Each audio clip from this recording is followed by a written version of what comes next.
बापान जर काटकसर करायचं ठरवलं तर 2 रुपयाची ब्लेड आणल आणि कधी संतूर साबणात गाडी करल. पण आपल्या मुलाला करू देणार नाही.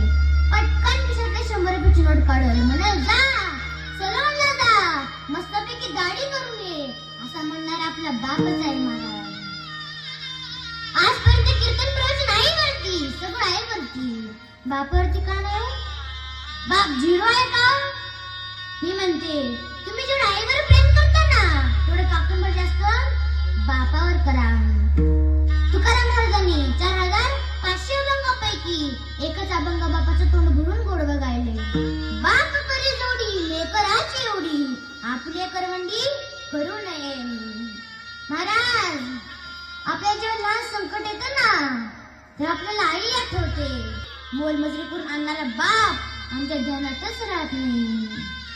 महाराज, आई गेल्याशिवायची किंमत कळत नाही आणि बाप झाल्याशिवाय बापाची किंमत कळत नाही. ऐका माय बाप, भारताला माता म्हणतात, पांडुरंगाला विठ्ठल म्हणतात, ज्ञानोबाला माऊली म्हणतात. साने गुरुजींनी श्यामची आई लिहिली पण श्यामचा बाप नाही लिहिला, कारण बाप चिडतो सगळ्यांवर. महाराज, आपण बाप मनातून मायनस करून टाकला. लेकरू मनातल्या गोष्टी आईला सांगतो, मनमोकळे पण आईशी बोलतो, भांडण झालं तर आईला सांगतो, बापाला का नाही? तर एकमेवच कारण आहे. जे मुलगा लहान असतो ना तेव्हा त्याला आई म्हणते तिकडे जाऊ नको, बाबा मारतील, शाळेत जा, बाबा मारतील, टीव्ही पाहू नको, बाबा मारतील, बाबा मारतील, बाबा मारतील, बाबा मारतील.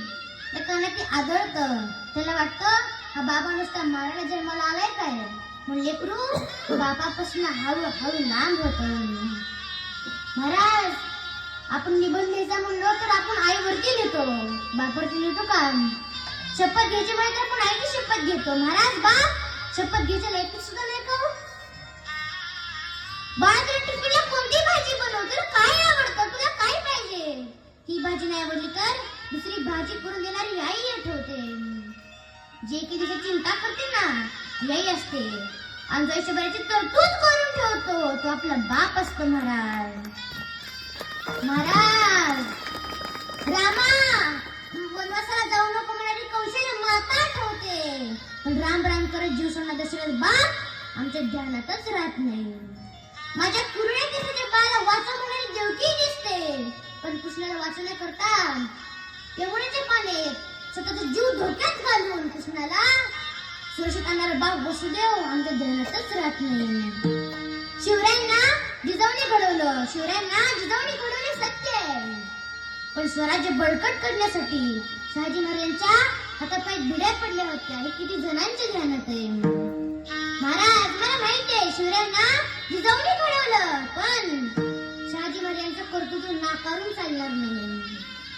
असं म्हणतात संसारामध्ये बाप तारेवरची कसरत आहे, बाप तारेवरची कसरत आहे, पण मी म्हणते बाप तारेवरची नाही तर बाप तलवारीच्या धारेवरची कसरत आहे. महाराज, ज्या मुलीवर संकट येतं ना तर बाप धारेसारखा पुढे उभे राहतो.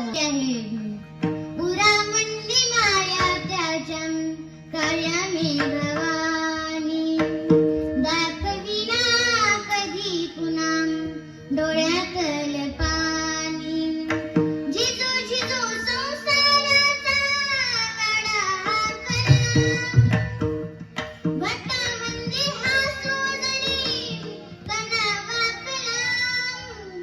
घडीभर तू थांब जरा, ऐक त्याची घाबरा, लई अवघड हाय गड्या, उमगाया बापरा, उमगाया बापरा, लई अवघड हाय गड्या, उमगाया बापरा, उमगाया बापरा. ऐका महाराज, बाप म्हणजे काय? बाप म्हणजे जगण्याचं माप आहे, पाठीवरची थाप आहे.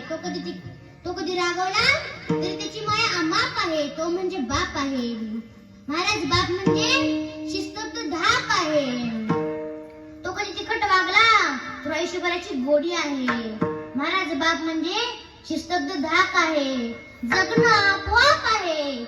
आयुष्याच्या समुद्रात दीपस्तंभाची झाक आहे, तो म्हणजे बाप. बापाची. महाराज, लग्नामध्ये सगळेजण पोटभर जेवतात, तेवढंच नाही तर पिशवीत घालून नेतात. पण एक व्यक्ती सकाळपासून ते रात्रीपर्यंत उपाशी असतो. तो व्यक्ती म्हणजे आपला बाप असतो. ह्यालाच समजव, त्यालाच समजव. बँडवाल्याची गाडी घे, आचार्याची गाडी घे, ह्याचा रुसवा काढ, त्याचा रुसवा काढ. ह्यात सगळा त्याचा दिवस निघून जातो. संध्याकाळची वेळ येते, मुलीला निरोप पाठवण्याची वेळ येते. महाराज, बाप आयुष्यभर ताट मांडून जगत असतो, पण आज एका विहीन बाई पुढे त्याला पदर पसरावे लागतो. विहीन बाई विनंती करतो की तुम्ही आमच्या मुलीला पदरात घ्या. महाराज, मग मुलगी नांदायला जाते आणि बाप रडत असतो. बाप मुलाच्या सुखासाठी धडपडत राहतो. आपल्याला काही सुद्धा वाटू नये. ज्याला आपल्या बाबाच्या कष्टाची, त्यागाची, दुःखाची जाणीव असते ना, अशी असणारी आम्हाला कन्या पाहिजे आणि पुत्र पाहिजे. एका